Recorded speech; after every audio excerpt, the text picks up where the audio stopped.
在我们这个小镇，有一个特别的规定，为了控制人口增长，每家每户只能生养一个宝宝，要生第二个，除非第一个意外死亡，或是被火活活烧死的。火苗一点一点地吞噬着我的皮肤，我好疼，我想跑，却动不了。等我的身体变成了灰烬，我的灵魂飘到了上空，我看着爸爸妈妈痛哭流涕，我好想抱抱他们，告诉他们宝宝还在啊，别哭了。在眼睁睁地看着自己的尸骨下葬后，我以为我会去投胎或者消散啊，但是我没有，只是从此以后被禁锢在坟头，没办法走，也没办法回家。有时候坐在坟头能遇见妈妈来说说话，说要我保佑弟弟，保佑家里，保佑爸爸妈妈。后来弟弟出生了，妈妈再也没来陪我说话，直到妈妈生弟弟的那天，我的坟头来了个怪女人，她抚摸着我的坟头，眼里带着怜悯说，又是个可怜的孩子啊，走吧，姨姨带你回家。她看得见我，我没来得及多想，就眼前一黑，等我再有意识，看见的却都是美丽的芭比娃娃。我认识这里，这是小镇上唯一的一家高级玩具店，每次路过我都会看着橱窗好久好久，直到被爸爸妈妈责骂。看什么看？我们家穷，买不起这里的玩具。回家。你好，我叫戴戴。哇，芭比娃娃说话了。接着，我是提提，我是思思，我是吉吉。越来越多的娃娃开了口，大家都看得见我呢。我也能拥有朋友了吗？这时候，在我坟头的怪女人出现了。以后你就叫柳柳了，好吗，乖宝宝？她笑着摸着我的头，这是我第一次感受到大人掌心的温暖，不由得蹭了蹭。以前爸爸妈妈从来没摸过我，爸爸只会嫌弃，骂我晦气的赔钱货。妈妈总是看着我欲言又止，但是我不是死了吗？他怎么能摸到我的头？我又怎么能感受到温度呢？你可以叫我姨姨。她笑得好温柔，我好喜欢她。姨姨，我不是死了吗？这是在哪儿啊？柳柳，这是你新的家，以后你就是姨姨店里的娃娃，姨姨会让你回到那个家，还乖宝宝一个公道啊。姨姨，柳柳是最漂亮的芭比娃娃吗？柳柳就是最漂亮的。好，我会做乖宝宝，姨姨要永远喜欢我哦。在店里的时光很开心，温柔的姨姨每天都会给我们擦拭身体，陪我们说话。到了晚上，我就会和小伙伴们玩找脑袋、撒花花、泉水喷喷、滴滴答答。找脑袋吉吉会给我们提供道具，听说他是坏人误杀，坏人被抓了起来，而他也失手分了家。撒花花有我的骨灰，和大家撒啊撒。漂亮的思思是被淹死的，一出现就会滴滴答答，好像泉水喷喷啦啦啦。快乐的日子总是很快，吉吉今天被客人的女儿买走了。姨姨说她的缘分到了，有的人报应也该开始了。那天晚上，我们又在拿着我的骨头玩孙悟空3打白骨精。吉吉回来了，他说他是回来和我们告别的，他马上就要消散投胎了。第二天，店里又来了新的客人，居然是我的爸爸妈妈。他们牵着弟弟和其他人，边看着娃娃边说着话。听说了吗？昨天王家一家3口都被杀了，好像头都被砍掉了。造孽啊！会不会是他们家大娃儿的报应啊？他们大娃儿当年不就是被他们想办法搞掉了脑袋，生2胎吗？你快别说了，怪吓人的。这镇上谁家没……我听着正入神，一役出现了招呼客人，他们也停止了谈话。客人们，有什么需要，我给你们介绍一下。老板娘，这娃娃多少钱？爸爸妈妈指了指我，可是不是说家里买不起这里的娃娃吗？我要这个，我们俩买2个，能不能便宜点？一役指了我，这个娃娃888，又指了指他那个娃娃666，打完折，这个娃娃818，那个娃娃526。太贵了吧，抢钱啊！我们不要了。说着，爸爸妈妈就拉着弟弟要走。我就要那个娃娃，我就要，不给我就去死！我看着爸爸的眼睛变红，抬起手掌就要狠狠落下。他以前就是这么打我的，1下2下，直到我哭得沙哑，他才停下。结果他只是拿出了钱包。这个娃娃我们买了，可以刷卡吧？付完钱后，一役把我递给了他。这是爸爸第1次抱我，原来他也可以这么温柔。这下搞笑了吧？臭小子，还爱玩娃娃。不过谁让你是我的金疙瘩，宝贝儿子呢？你想什么我都会给你的，包括老子的命。他举着我放在弟弟的面前逗弄着他，陪着他嘻嘻哈哈。回到了家，却又好像不是我记忆中的家。这里没有我的照片，没有我的房间。妈妈给弟弟拆开了包着我的精美盒子，弟弟用力地扯着我的头发。好好玩啊！宝宝喜欢就好。妈妈也没有阻止他，反而过来轻轻地搂着他。这是我从没见过的温和呀。弟弟的房间好大好大，我被放在他的玩具橱窗里呀，里面有好多我没见过的娃娃。白天我是不能离开娃娃的，直到晚上我才可以自由行动。我飘去爸爸妈妈的房间，想要告诉他们宝宝回来了，宝宝好想你们呀，却在门口听见妈妈对爸爸说着话。马上又是大娃儿的忌日了，要不要带着宝儿去给他扫个墓，烧点祭品？烧什么烧？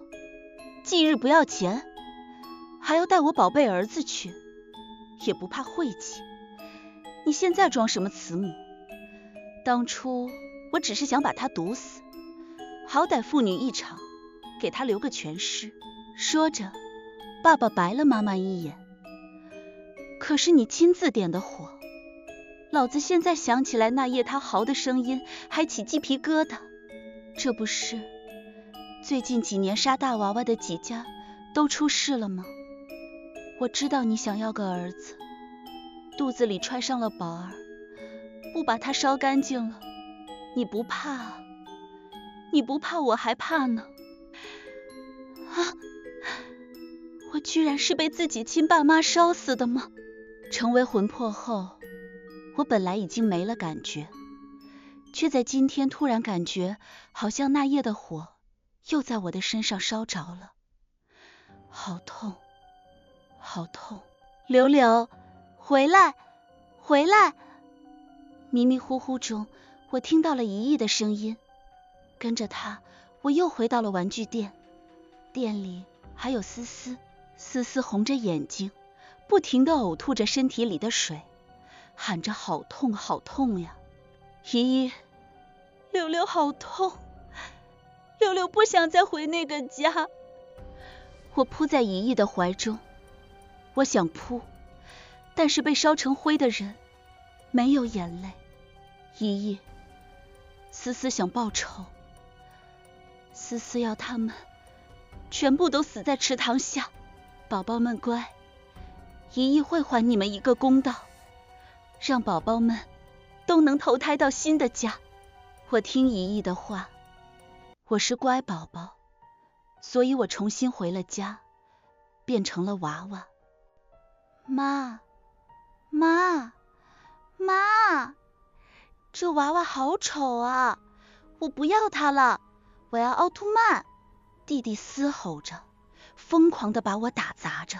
哎喂，我的小祖宗，这可是你爹我昨天大价钱买的娃娃，你怎么能说不要就不要呢？这是爸爸第一次温柔地抚摸我，为我拂去身上的灰尘，只因为现在我是昂贵的娃娃。我内心的怨气开始被激发，为什么？为什么我和他都是你的孩子？你们能狠心杀了我，却对他千依百顺，就因为我是女儿，他是儿子吗？愤怒让我的灵魂狠狠地燃烧了起来。这一刻，我决心毁灭自己，也要和他们同归于尽。突然，妈妈闯了进来，快把这娃娃丢了，烧了！她惊恐地看着我，仿佛看见了娃娃内部的灵魂。怎么了？这么贵的娃娃说丢就丢？败家娘们儿！爸爸恶狠狠地甩了妈妈一巴掌，甚至不听她把话说完。昨天和我们一起买娃娃的曹家3口都没了，全部都死在了河里。妈妈越说越害怕，开始控制不住的流眼泪，恐惧地看着我。你又不是不知道，他们家的大女儿不是被引到河里溺死的吗？就为了配给隔壁镇的人家配阴婚赚钱，就活生生的。却不想父亲不耐烦地看了他一眼，一天到晚净胡咧咧，我能不知道吗？还是我帮忙按的头，那老小子还给了我500辛苦费呢。你就一天到晚瞎想，他们死不是为了救去水里抓鱼的孩子吗？这才一家3口都没保住的，哪来的那么多神神鬼鬼？晦气！爸爸很显然没有安抚到妈妈，他依旧想把我丢了，甚至再焚烧我一次。可惜爸爸不愿意啊。8月18日出生的女儿可以随意烧死，818买的娃娃可是家里的宝贝啊！哈哈。我突然不想那么快动手了，那太便宜他们了。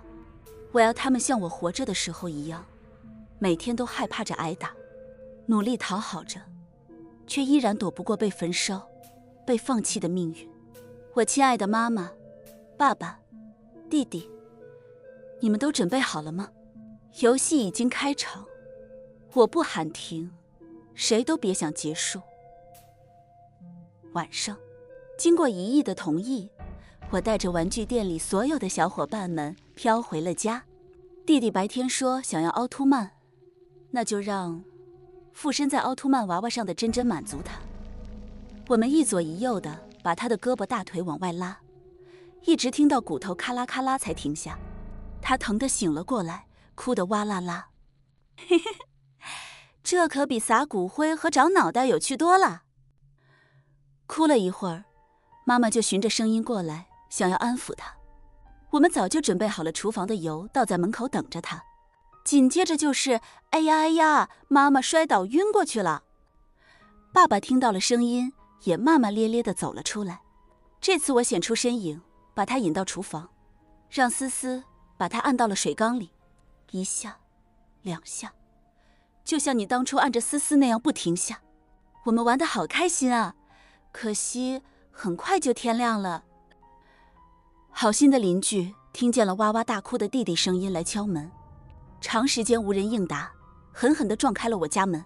我认识他，他是夏夏的爸爸。可怜的夏夏因为发烧被丢到了榕树下，人们都说女孩不值得花钱治好她。那天雨很大，风很大，把树枝狠狠地吹下，夏夏就这么被砸死在了榕树下。之后我和姨姨把她接回了家，她哭着说不想报复她爸妈，只想做安静的娃娃。但是她的妈妈怀孕了，不出所料地买了她，说要给肚子里的宝宝找个伴呢。大兄弟，他媳妇儿，你们都怎么了？怎么一个在水缸边，一个躺在地下呢？孩子哇哇大哭也没人管。一边说着，一边将妈妈扶起放在了沙发上，然后再去搀扶爸爸。他的脸上湿哒哒，惊恐地看着地上的娃娃。妈妈大声嚷嚷着：有鬼，有鬼，救救我们！是他们回来复仇了。谁复仇了？夏夏的爸爸不停地问着，但是我的妈妈好像疯了，只会一直重复有鬼，有鬼。爸爸不说一句话。哦，昨天我是拿剪刀把他的舌头剪掉了。无奈之下，夏夏爸爸只能先帮忙叫了镇上的医生来我家。弟弟的4肢都脱臼了，妈妈的精神受到了刺激，爸爸没了舌头。这个小镇上太多人罪孽深重，我必须一个个的让他们付出代价。第二天晚上，我带着大家到夏夏家玩呀。听到夏夏爸爸正在和他妈妈说着我家的事儿啊，他们也在今天买了一个布娃娃，正好就是可怜的夏夏。这玩具店太邪门了，最近买了娃娃的几家都出事了。今天我一看就想买，总感觉有什么不对劲。老公，要不我们把这娃娃丢了吧？他看着娃娃，满脸的嫌弃。可是明明白天是那么喜欢他，非要把他买回家。曾经也是生下了夏夏，却又选择无情抛弃他。丢是可以丢，就是怕丢了也不干净。你现在怀着孕呢，那等你再喜欢娃娃，咱就再买，也不是买不起。算了，别想了，明天我带去夏夏坟前烧了吧，就当是给她的生日礼物吧。呜呜呜，可怜的夏夏在哭泣，爸爸妈妈还记得她的生日，为什么还要在她生病的时候抛弃她？夏夏哭泣的声音引起了他们的注意。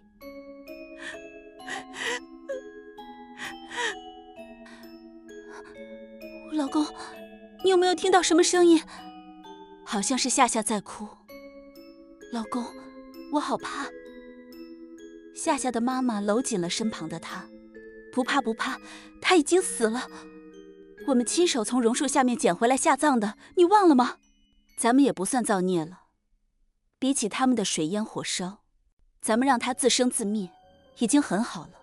镇上那个投胎是女儿的那个，不是弄死的。咱们也就是随大溜。他的爸爸温柔地看着他妈妈，说着对他狠心冰冷的话。夏夏流下的慢慢从眼泪变成了血，染红了布娃娃。我和小伙伴们过去替他擦啊擦，但是血就是止不住啊，慢慢流到了地板上。他的爸爸好像感觉到了什么，拉着他妈妈就要走出这个家，但是地上的血太多太多了，所以他们俩都滑倒了。此刻我们陪着夏夏一起现身，围着他们俩质问，我们是女孩就该死吗？为什么要对我们如此的狠心啊？我以为他们会害怕，没想到他的妈妈却一把拉了夏夏。夏夏，妈妈的乖女儿，救救弟弟吧，他在妈妈肚子里才3个月，他很可怜的，救救他，救救我，我好痛。妈妈，我不可怜吗？夏夏发着烧，被你们放在榕树下，风吹雨又大，树枝砸在身上，宝宝也好痛好痛的。夏夏一边看着哀嚎的爸妈，一边血泪不停地流下。你是我们生的，你真是个没良心的。我们没留你是对的，他的爸爸还在不停地辱骂。今夜正好风也好，大雨也大，我们叫来了姨姨，一起堵住了他们的嘴巴，然后嘿咻嘿咻抬到榕树下，看着树枝被吹得哗啦啦，然后掉在了他们的身上，看着他们慢慢没了呼吸，可怜的夏夏才不再哭泣。正在这时，姨姨开始安抚他：夏夏宝贝儿，不哭，坏蛋父母都已经没了，现在告诉姨姨，还有心愿未了吗？准备好去投胎了吗？姨姨，夏夏亲手把一切还给了他们，不怨了，我愿意走了。小伙伴们拜拜，希望我们早日重新相见啊！就这样，夏夏的灵魂也开始透明，直到消失。而布娃娃也重新被姨姨带回了家，因为小镇上最近出事的人，都是最近从姨姨家买了娃娃的。镇上开始谣言姨姨是巫婆，要打死她。晚上整个小镇的人聚在我曾经的那个家，和我装疯卖傻的妈妈说着话。他们以为把我容身的娃娃锁进阁楼就可以了，却不知道我和小伙伴们飘在他们的背后啊。镇长，最近出了这么多事，肯定是那个玩具店的老板有问题。妈妈，真的不是那些娃回来复仇了，我那天晚上好像看到了我家大娃儿。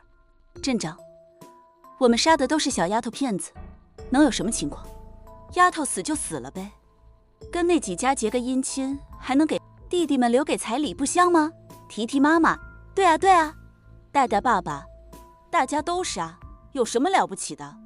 猪杀了，我还能卖钱，杀了他肉都没人要，不就是被老子的兄弟们摸了下吗？有什么好哭的？本来他都是第二个娃了，是他自己找死的。提提爸爸，镇长那个玩具店老板我见过一次，他有点像20年前的你女儿梦梦，他当年不是也被你……听到这里，镇长点燃了一支烟。当年是他不懂事，不愿意杀了第一胎的女儿，老子都想着偷偷动手了，他还要来多管闲事，还要去其他家多管闲事，他活该。他们越说越不像人话，我好想一把火烧了他们呀。但是我是姨姨的乖宝宝，想了想，还是要姨姨同意才可以动手。我和姨姨转达了镇长他们的话，姨姨一遍遍自言自语，他们真的不配做人，不配为人父母啊。柳柳真是姨姨的乖宝宝。这是姨姨第一次对着我没有温柔的笑，而且满脸苍白，带着痛苦的神色。姨姨，你怎么了？你不舒服吗？柳柳送姨姨看医生。柳柳好怕，柳柳只有姨姨了。我好怕好怕姨姨也会像夏夏还有吉吉一样消失。柳柳已经是大孩子了，接下来的话姨姨说，柳柳听好吗？不许哭，要做乖宝宝哦。姨姨轻轻地抱住了我，让我的脑袋靠在她的肩膀上。她的身体好冰冷。从前有个罪恶的小镇，这里的镇长有个女儿，他看不惯小镇的恶劣习俗，他想要改变，结局就是被他的亲生父亲大卸八块，并且丢在了不同的地方。姨姨的声音越来越轻，我感觉到她的手就要从我的身上滑落。姨姨，你别吓我，你不要走。我努力地想握住她的手。柳柳啊，姨姨已经尽力了。这个玩具店是姨姨和恶魔做了交易换来的，你愿意以后和思思一起照顾她吗？她摸了摸我的脸。姨姨的时间不多了，帮帮姨姨实现最后的心愿好吗？完成一些计划，我愿意，球球也愿意，思思也愿意，戴戴也愿意。声音此起彼伏。没有人知道这间玩具店到底有多少娃娃，都是姨姨的乖宝宝。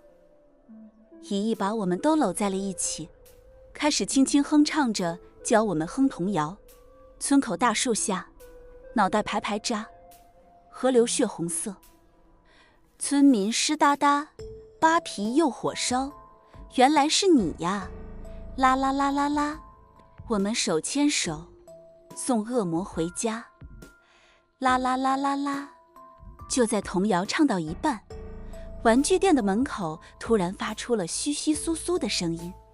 我拖着玩具的身体一步步走了出去。原来是镇长带着大家放了好多木材在门口。我看到爸爸害怕地捂着自己和弟弟的耳朵。镇长，听到了吗？我就说有鬼，好多鬼在唱歌。镇长不耐烦地看了眼他脸上出现阴狠的神色。不管是不是他捣的鬼，宁可错杀1000，不放过一个。烧了他和那些鬼娃娃，给咱们图个安心。然后看见了缓缓走出的我，他们开始害怕地后退了。鬼娃娃它会动，会自己走，有鬼啊，救命！我就说这里不干净。镇长，放火啊，烧死他们！这群人狰狞地怒吼着，咆哮着。很快，镇长也抛出了打火机，试图点燃店门口的柴火，可惜早就被我们的小伙伴们替换掉了。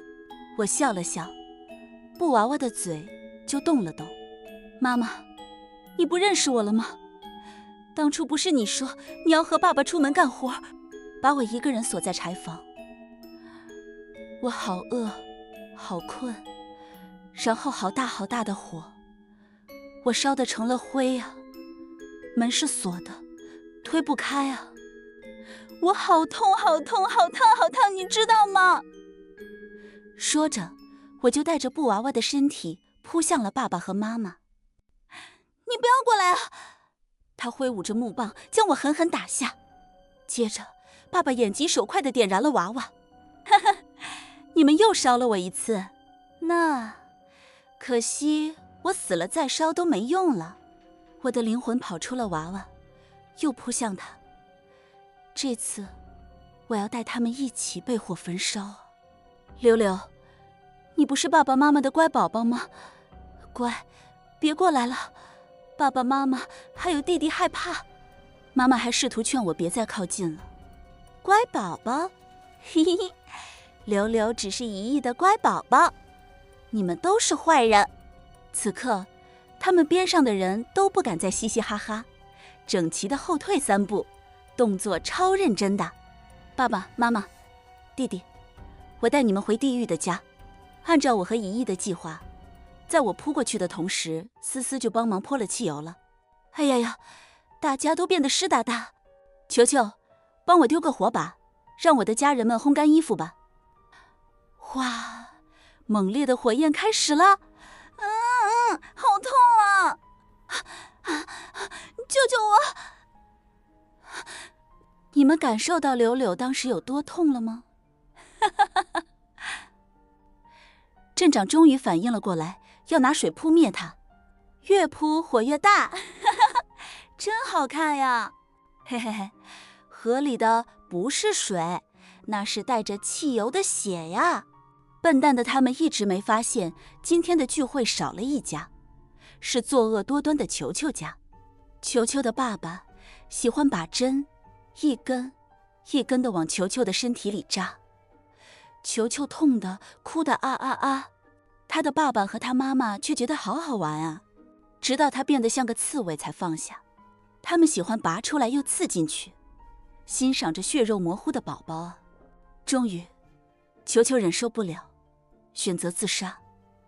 他走到了池塘边，我努力试着劝住他，但是他说他太疼太疼了，那个家让他没办法。后来他的妈妈肚子里又有了宝宝呀，球球自己找到玩具店想要帮助呀。柳柳，他们又要生孩子虐待了，救救他，别让他像我一样活得不像话。看着他泣不成声，我带着他找了一亿，让一亿想想办法。一亿听完之后，准备了一把钢针和汽油呀，来到了他们家，听着他的家中欢声笑语，嘻嘻哈哈。这次这个生出来我们要怎么玩？是剥皮还是抽筋？球球的妈妈癫狂地笑着，说着邪恶的话。他的爸爸拿出了一套手铐，你看，我这次都准备好了，绝不会让我们的玩具再有机会逃跑的。真是邪恶又变态的爸妈。等到他们入睡后，我和球球飘进房间，把他们捆住了，一一针又一针的狠狠扎。他们哭着喊着也没人理，其他人都在准备着对玩具店动手啊，唯独变态的一家落单了。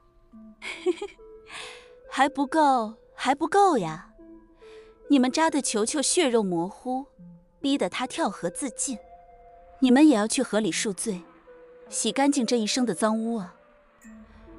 啦啦啦，最喜欢水的思思，按下它们呀！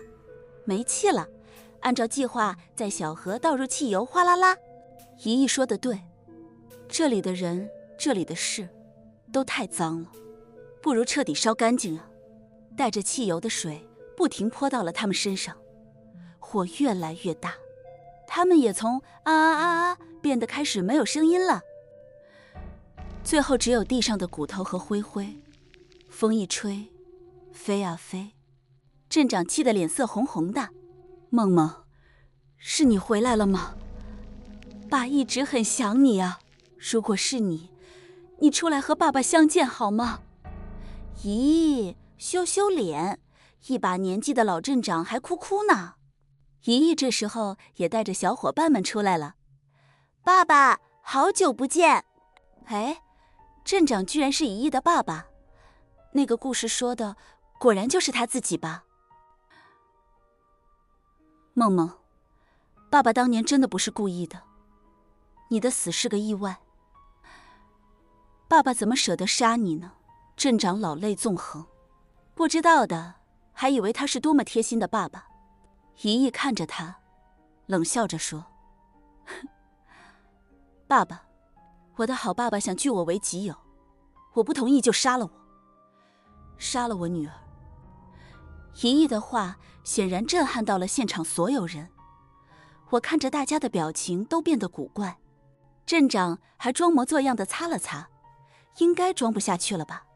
你是我女儿，你给我生孩子有什么错吗？你出去读书就怀上了野种，还不愿意给我生儿子，那我不就只有把他杀了，逼你生？